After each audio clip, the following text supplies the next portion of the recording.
सर्वप्रथमे आपणमानंकु रज उत्सवर हार्दिक अभिनंदन। रज उत्सव एमती गोटे जोटा कि केवल ओडिया घर में बने आउ बाकी अलग राज्य में कौटी भी बने। आदि आम ओडिया घर होगी पिठा न बनला तो रज तो निहाती भाव में अधूरा रही। तो से आज मु बनाऊँगी घरे क्षीर पोड़ पिठा जोटा कि मो झीर बहुत पसंद। तो तार डिमांड आज मु करुँची क्षीर पोड़ पिठा।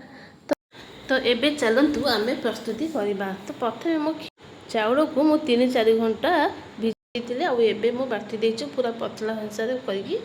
तापर गोटे कड़े मु किसी घी देती ड्राई फ्रूट सबको भाजी देती। आपण मैंने चाहिए जहाँ भी भाजी पारे। मुझे काजू आउ आलमंड को भाजी भाजला से कड़े मु 4 कप क्षीर दूसरी जो कप रे मु चाउल गोटे कप नहीं। तो से चाउल चीनी गोटे आधा कप देती किसी गुजराती आउ कि नड़िया कोर देती। नड़िया कोर दे सारापर क्षीर जमी भलसे पूरा फुटी आसी से चाउल बटा को मु धीरे धीरे आस्ते आस्ते दूसरी ना तले लगे गोटे हाथ में दूसरी आउ गोटे हाथ में मु घाटुची। तापर दे सारापर पूरा भलसे जमी पूरा बहलिया हो देखो पूरा बहलिया हो कड़े की बंद कर दूची।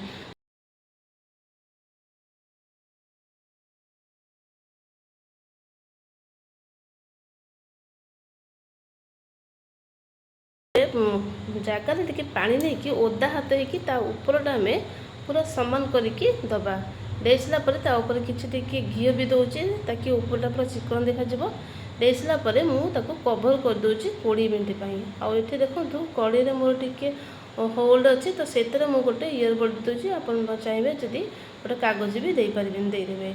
आ 20 मिनट पर मुझे देखुची टे चामच लगुच। तो आउ 10 मिनट मु कड़े बसई दूसरी 10 मिनट पर देखो केते सुंदर भाव में हो जापर आउ 5 मिनट मु आर पट को उल्टे देकी 10 मिनट छाड़देवा। 10 मिनट पर देखो केते सुंदर भाव में मोर होगला क्षीर पोड़ पिठा। बहुत सुंदर टेस्ट होता भल जदि न देखा दूची। हाँ ता ऊपर किसी मुझे देती चेरी जो कहूँ भूली जाइए। आ देखो बढ़िया भाव में पूरा हो जाए क्षीर पोड़ पिठा। जदि आपण मानक मो पिठाटी भल लगी भिडियो भल लगी तो प्लीज टिके सब्सक्राइब करदे।